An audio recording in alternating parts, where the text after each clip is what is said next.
Hello, c'est Gonzague et aujourd'hui on va vous parler du Cowboy 4 ST. Je suis avec Mathieu derrière la caméra et on vous parle de ce petit bébé tout de suite. On vous parle d'un des nouveaux vélos de Cowboy, évidemment, parce que quand ils ont sorti un nouveau vélo, ils se sont dit pourquoi on ne ferait pas deux modèles. Donc vous avez le Cowboy 4 qui est sorti, qui est l'évolution des modèles précédents avec un cadre classique.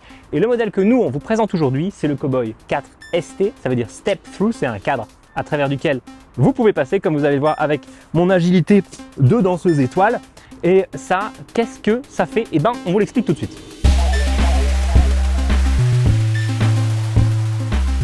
Pourquoi sortir un nouveau modèle de vélo additionnel chez Cowboy? C'est plus de galère que d'avoir un seul modèle à maintenir. Eh ben, c'est parce que ça permet d'adresser une clientèle que par le passé, ils ne pouvaient pas vraiment utiliser les vélos classiques. Comme vous l'avez compris, avec un vélo à cadre fermé, il faut être un peu plus grand ou très souple pour le chevaucher, alors que là, vous pouvez passer à travers. C'est aussi pratique en ville quand on s'arrête, parce qu'on peut tout simplement très facilement poser les pieds par terre. Comme on disait, ça va permettre de faire que les gens de 165 à 190 cm puissent conduire ce vélo. Il est un vélo à cadre unique. Vous avez beaucoup de fabricants de vélos qui, par expérience, parce que c'est quand même encore mieux, font plusieurs tailles de cadre. Chez Cowboy, il y a une seule taille. Et il a quelques nouveautés, c'est surtout ça sur quoi on va se concentrer aujourd'hui, même si bien sûr, on va aussi quand même vous parler un peu de l'expérience Cowboy. Si vous n'avez jamais entendu parler de Cowboy ou vous ne savez pas trop sur quoi ça repose, c'est intéressant de vous l'expliquer. Mais alors, qu'est-ce qui différencie un Cowboy d'un vélo assez ordinaire? Eh bien déjà, on a une transmission par courroie. Alors c'est une courroie de la marque Gates qui est assez réputée en carbone. Donc c'est quelque chose avec lequel vous allez très peu, probablement trop vous salir par rapport à une chaîne classique. Et c'est un vélo qui n'a pas de vitesse. Un gros concurrent de Cowboy qui s'appelle Van Moof, eux ils ont des vitesses électroniques automatiques avec quelques petites imperfections dans ce mécanisme, mais qui permet d'avoir plus de couple dans les montées. Ici on n'a pas le choix. Et la particularité de ce vélo par rapport à son grand frère, qui a donc le cadre fermé, c'est que lui, il a un braquet qui est différent. Donc on va avoir moins de dents ici. Et qu'est-ce que ça fait? Eh bien, ça veut dire qu'on va mouliner un peu plus. C'est plus adapté donc à des gens qui cherchent une conduite moins sportive, moins dynamique et à aller moins vite, mais à moins râler, galérer quand on va commencer dans une montée. Donc ça, c'est une des particularités de ce modèle-là. Ensuite, dans les nouveautés qui sont propres aux deux vélos, vous avez une nouvelle selle pour votre propre temps qui est faite par Selle Royale. D'habitude, Cowboy faisait fabriquer sa selle vraiment sur mesure. On ne voyait pas de marque apparaître. Et d'ailleurs, c'est donc marqué Selle Royale ici et c'est la seule marque avec Quadlock qu'on va retrouver affichée sur ce vélo. Tout le reste est brandé, j'allais dire Apple, parce qu'en fait, c'est une politique très appleienne de faire, c'est-à-dire de concevoir un vélo comme ça très intégré. Vous allez voir pourquoi ça continue. Effectivement, ils ont intégré la partie Quadlock ici à l'avant du vélo. Qu'est-ce que ça permet de faire? Eh bien, ça permet d'afficher et de venir mettre son téléphone ici. On va l'arrimer avec une fixation sécurisée et sous laquelle, quand vous n'avez pas le téléphone, on voit l'état de batterie du vélo qui s'affiche. Donc si vous n'avez pas de téléphone, vous voyez l'état de batterie. Et si vous avez votre téléphone, vous pouvez voir cette information dans l'appli Cowboy. C'est pas mal. En termes d'intégration, ça continue sur les freins. Ce sont toujours des freins à disque hydraulique, donc ça c'est très performant. On ne voit plus aucune marque ici sur les réservoirs de liquide pour les freins hydrauliques. Et le câble entre directement dans le guidon. Donc avant, ça entrait vraiment plutôt dans la partie basse. Ici, c'était moins esthétique. Là, on est vraiment dans l'intégration. Qu'est-ce que ça fait l'intégration? Il faut aussi se rappeler que si d'un côté c'est joli, c'est moins pratique le jour où vous avez besoin de faire des réparations. Donc il faut bien maîtriser comment ça circule. On garde un grand classique chez Cowboy qui est le phare avant qui est ici, qui fait 200 lumens, donc c'est très lumineux. Et le principe du phare arrière qui lui en fait 50, qui est intégré dans la batterie amovible. Donc ça fait que si vous deviez rouler sans batterie, vous n'auriez vraiment pas la lumière puisque elle est là. Vous l'aurez enlevée. Ensuite, qu'est-ce qu'on a comme nouveauté? Eh ben, on a une amélioration encore sur la finition du vélo. Donc en termes de cadre, etc., il y a vraiment zéro soudure apparente. C'est assez esthétique et plutôt rare sur le marché. Vous verrez pour ce prix, ils ont très bien travaillé. Encore une fois, l'intégration, c'est une partie de design industriel que de faire un vélo sur lequel on ne voit aucune soudure. Si vous aimez le boudin, sachez que les pneus du Cowboy 4 et 4 ST sont un petit peu différents, ils sont plus larges, ils font maintenant 47 mm de large. Qu'est-ce que ça permet de faire? Ça permet plus de confort, de sécurité, un peu plus d'amorti potentiellement, ce qui est intéressant parce que c'est un vélo qui n'a aucune suspension, donc attention à vos fesses. Les garde-boue sont maintenant en plastique. Alors que le vélo s'est alourdi, on pourrait imaginer qu'avec du plastique, on lui fasse perdre du poids.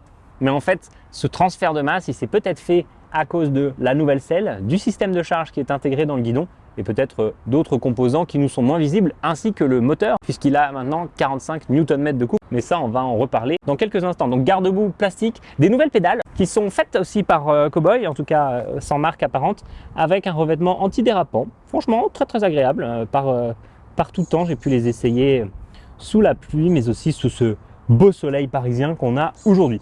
Voilà pour les différences majeures. Comme évoqué, c'est un vélo qui n'a qu'une seule vitesse et ça fait un peu partie de l'expérience Cowboy qui a voulu faire quelque chose de très simple. C'est un vélo dont, quand on s'en approche avec son téléphone, il va s'allumer automatiquement, il va détecter le Bluetooth de votre smartphone et s'allumer, ça c'est pas mal. Donc la lumière s'allume, le petit tableau de bord s'allume, ce que Cowboy appelle le cockpit, et il n'y a pas de vitesse. Donc le but du jeu, c'est vraiment de se dire, je vais pouvoir pédaler mais sans me poser de questions. Je monte dessus et je roule. Qu'est-ce que ça amène? Ça amène quelques contraintes évidemment, puisque les vitesses sur des vélos, ça permet de gérer la démultiplication.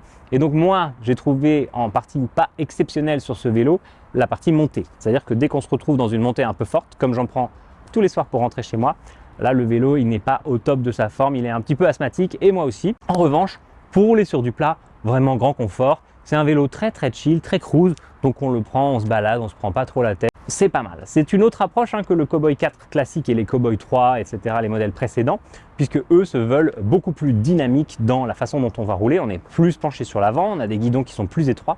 Ici, on a un guidon qui est plus large, donc un petit peu plus dur de se faufiler dans le trafic, mais cette position assise relevée qui est beaucoup moins sportive que le Cowboy 4 et qui est quand même un peu plus confortable. C'est quelque chose que j'aurais plus de facilité à mettre dans les mains de mes parents qui n'ont pas forcément envie d'être penchés sur leur bécane comme Eddy Merckx. Donc les Cowboy, ce sont des vélos connectés et vous avez peut-être déjà entendu parler, un peu suivi ce type de vélo. C'est des vélos avec lesquels on interagit beaucoup à travers une application.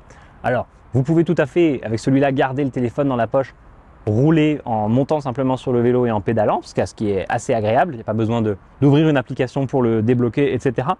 Mais l'appli, elle vient vous ajouter le guidage GPS, des réglages, etc. Donc ce que je vous propose, c'est qu'on vous la montre tout de suite. Donc vous l'avez compris, le Cowboy, c'est un vélo qui est connecté et qui dit connecté dit souvent application. Alors ici, on a une application iOS et Android qui va vous permettre d'interagir avec le vélo. Elle n'est pas nécessaire dans le quotidien, mais elle a quelques petites fonctionnalités sociales et statistiques qui sont quand même assez chouettes. Et le guidage, on va vous montrer. Et la grande nouveauté donc de ce Cowboy 4 et 4 ST, c'est le système de fixation quad-lock qui va permettre, avec le support qui est ici, de venir verrouiller le smartphone. Donc on va pouvoir arrimer le téléphone sur le vélo. Donc ça tient vraiment très très bien, c'est super safe. Et l'intérêt, c'est que le vélo va vous charger votre téléphone en 15 watts. Donc c'est la recharge sans fil par induction. Et là, qu'est-ce qu'on vous montre? L'application Cowboy, bien sûr. Donc une fois que le vélo soit avec le smartphone installé comme ça ou sur des générations précédentes de vélos où on pouvait déjà mettre un support quad-lock manuellement, on va retrouver cette app qui est assez jolie, qui vous permet d'avoir des statistiques, donc juste par exemple la vitesse en km/h, l'autonomie, le pourcentage de batterie restante, la distance parcourue sur votre trajet, l'historique de vos trajets précédents, tout un système de petits réglages très simple d'accès, éteindre la lumière, couper l'assistance, couper la charge sans fil du téléphone. Donc tout ça, vous appuyez juste sur les boutons et hop, ça se met en marche.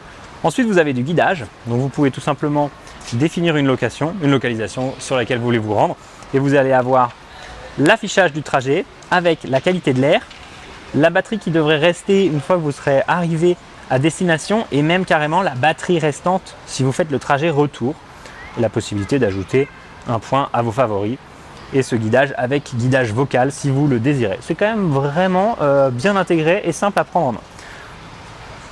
Là, on va éteindre mon vélo. Donc, que nous affiche l'info, vous voyez, il y a un côté très interactif. Ça a été vraiment pensé de façon avancée sur l'expérience utilisateur. Donc là, quel trajet on a fait récemment? Bon, ça, c'est un petit trajet. La météo, l'autonomie de la batterie avec des petites icônes un peu jolies, plus d'infos, la qualité de l'air. Et ensuite, un côté statistique. Donc, par exemple, voilà, sur les 7 derniers jours, j'avais pas beaucoup roulé avec ce vélo-là, mais ne vous inquiétez pas, je l'ai quand même bien essayé avant pour faire le test. Et qu'est-ce qui nous est disponible maintenant dans Cowboy? Toutes des fonctions communautaires. Donc on va pouvoir se faire un profil qui va expliquer le type de vélo que vous avez, les achievements, est-ce que vous faites partie de groupes de riders pour les gens qui aiment vraiment bien sortir, la plus grande vitesse, etc. Des chiffres, vraiment pas mal de statistiques. Le profil du rider et la possibilité effectivement, un peu comme dans l'appli santé sur l'iPhone, de débloquer des badges. Vous allez aussi avoir accès aux réglages du téléphone, donc ça parlera peut-être à plus d'entre vous. Vous allez pouvoir lui donner un petit nom. Encore une fois, pourcentage de restant de batterie, autonomie prédictive, ça, le compte qui est connecté, Auto Unlock qui est le déverrouillage automatique du vélo, pas du smartphone, quand on s'en approche avec son smartphone. Auto Lock qui est le contraire, si vous n'en servez pas, au bout de combien de temps il se verrouille, donc on peut le désactiver. Et après on a plusieurs durées qui peuvent être définies. Détection de crash, donc ça c'est quand même assez pratique, c'est que vous allez pouvoir prévenir un proche si le vélo détecte un crash à travers l'application. Le vélo va prévenir quelqu'un. Dans les réglages avancés, on a la couleur du vélo, son numéro de série, son adresse MAC. Voilà. La possibilité de souscrire depuis l'application à 2 services que propose Cowboy, à savoir l'assurance contre le vol à 10 € par mois, qui est ici et qui explique assez clairement ce qu'inclut ce service, et Cowboy Care, qui est un service de maintenance qui lui est quand même à 20 € par mois, ce qui n'est pas donné. Donc nombre de réservations illimitées en termes de services, mais par contre aussi les pièces inclus. Donc ça, c'est pas forcément mauvais, et aussi ça inclut le fait de crever. Donc si vous êtes dans une ville où il y a beaucoup de verre par terre ou beaucoup de gens qui jettent des clous, c'est peut-être pas mal d'avoir ce service à 20 €. Voilà pour le tour de l'app. Et ensuite, bien sûr, il y a toute cette partie affiliation. Qu'est-ce que ça fait? C'est que s'il y a des gens qui achètent un Cowboy via votre recommandation, vous pouvez gagner des goodies. Ça rappelle un peu Tesla qui offrait la charge des voitures aux gens qui arrivaient à convaincre leurs amis d'acheter une voiture. Là, c'est un peu moins cher qu'une Tesla. Et par contre, il n'y a pas la charge gratuite du vélo. Voilà pour le tour de cette app. Comme vous l'avez compris, elle s'applique aussi aux générations de vélos précédentes. Donc ce qui va changer en fonction des versions de vélos, c'est par exemple s'il y a des capteurs ou des fonctions matérielles qui sont différentes. Mais Cowboy a amélioré l'expérience de l'application pour l'ensemble de ses utilisateurs. C'est assez chouette et c'est vraiment pour moi l'intérêt par rapport à un système comme ce qu'a fait Angel, d'intégrer dans le vélo un écran tout moche, tout nul, avec un tactile qui marche pas bien. Ici, j'ai un grand écran tactile avec la possibilité de changer régulièrement cet écran au fur et à mesure que je change de téléphone. Si je ne vois pas assez bien, je pourrais très bien avoir acheté un téléphone plus grand. Je ne suis pas du tout limité par le vélo lui-même. L'application vient vraiment l'augmenter. Et je trouve que cette approche d'avoir inclus la charge sans fil dans le vélo, elle est super maligne. Donc bravo Cowboy, parce que ça c'est quand même, je trouve, une chouette idée de discussion entre le smartphone, qui est un outil qu'on a avec nous tous les jours dans la poche, et le vélo, qui est l'outil qu'on veut utiliser tous les jours pour se déplacer. Et pour ceux d'entre vous qui n'ont vraiment pas envie d'utiliser le smartphone ou qui n'ont plus du tout de batterie dans leur téléphone, ne vous inquiétez pas, vous pouvez aussi redémarrer le vélo avec la clé en enlevant et remettant la batterie successivement. Ça va allumer le vélo automatiquement. Donc on n'est pas obligé d'avoir son téléphone allumé, d'avoir l'application pour que ça fonctionne. Et vous pouvez donc aussi prêter le vélo à des amis sans que ça soit la panique à bord. Bon, le petit truc dommage, c'est que cette application, elle est faite par des Belges francophones et qu'elle n'est que en anglais. S'il vous plaît, messieurs, mesdames de chez Cowboy, pensez à traduire cette application. Déjà, tout le monde ne parle pas anglais. Et puis, vous avez maintenant un public européen et même américain. Alors, eux, c'est facile. Ils parlent anglais pour la plupart, mais on pourrait aussi vouloir de l'espagnol, de l'italien pour tous les pays qui vont vouloir bénéficier de ce vélo. Et notamment, Cocorico, du français. Pour le côté batterie amovible, il ne vous faut qu'une petite clé. Et c'est assez simple, il suffit de la tirer comme ça et de l'emmener avec vous. Voilà, et ça, on va pouvoir aller ensuite à la maison la charger. La batterie, elle est fournie avec un chargeur 3 ampères qui va charger en 3h30 à peu près la batterie à pleine capacité. Évidemment, vous n'êtes pas obligé de le brancher pendant 3h30, vous pouvez aussi juste gagner quelques pourcents d'autonomie en le chargeant. C'est aussi derrière cette batterie qu'on va trouver les réglages de la selle. C'est pas hyper pratique, mais normalement, vous ne réglez pas la hauteur de votre selle tous les jours. Et donc, en remettant cette fameuse batterie dans ce logement, qui est donc la même que les anciens modèles de Cowboy, on va être capable de rallumer le vélo automatiquement et de partir s'en servir. Donc, qu'est-ce qu'on peut dire en conclusion sur ce Cowboy 4 ST? Conclusion qui s'appliquera un petit peu aussi au Cowboy 4 classique. Incroyable travail sur l'intégration. Félicitations à Cowboy. Alors, évidemment, ça va un peu compliquer la maintenance et la vie des utilisateurs. Ça les oblige de plus en plus à passer par Cowboy, vraiment exactement comme le fait Apple aujourd'hui. Mais ça donne un vélo qui est très très élégant. Alors, Cowboy en a profité pour augmenter le prix de son vélo. On passe à 2 790 €. Ça commence à faire cher. Le modèle précédent se vend pour 500 € de moins sur leur site. Pas exceptionnel dans les montées, donc l'augmentation du couple du moteur qui fait 250 watts puisque c'est la norme pour les vélos à assistance électrique, mais qui est passé à 45 Nm de couple, c'est vraiment bien sur le plat, c'est pas exceptionnel si vous avez quelque chose d'un peu vénère à grimper. Et écoutez aussi la charge sans fil dont on n'a pas assez parlé, qui permet de poser son téléphone sur ce cockpit et de faire qu'il soit chargé jusqu'à 15 watts par le vélo, ce qui est quand même assez pratique. En termes de batterie et d'autonomie, on n'a pas trop changé sur les versions précédentes du Cowboy, donc on est toujours aux alentours de 70 km avec une batterie qui est la même qu'avant, qui fait 360 Wh. En conclusion, est-ce que vous devez acheter un Cowboy 4 ST? L'aspect budgétaire peut freiner un petit peu quand même à ce prix 2790 € hors béquille, pour laquelle vous pouvez rajouter 99 € pour avoir le porte-bagages et la béquille, ou 25 pour la béquille et 89 pour le porte-bagages séparé. Bon, évidemment, dans toutes les villes, il existe des aides, en tout cas dans beaucoup de villes, qui vont peut-être permettre de faire baisser le prix du vélo.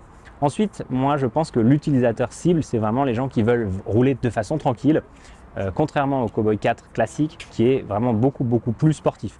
Donc moi, je l'ai bien aimé. C'est pas tout à fait le type de vélo que j'utiliserais au quotidien parce que je préfère rouler de façon un petit peu allumée, mais il va séduire toute cette clientèle que la marque ne pouvait pas adresser jusqu'à présent. Vous pouvez trouver plus d'informations sur cowboy.com. Merci à Cowboy qui me l'a prêté pendant vraiment très longtemps parce que j'ai été très long à faire cette vidéo, et évidemment merci à Mathieu qui participe à filmer ces vidéos et sans lequel je ne pourrais pas faire grand chose. À bientôt, ciao.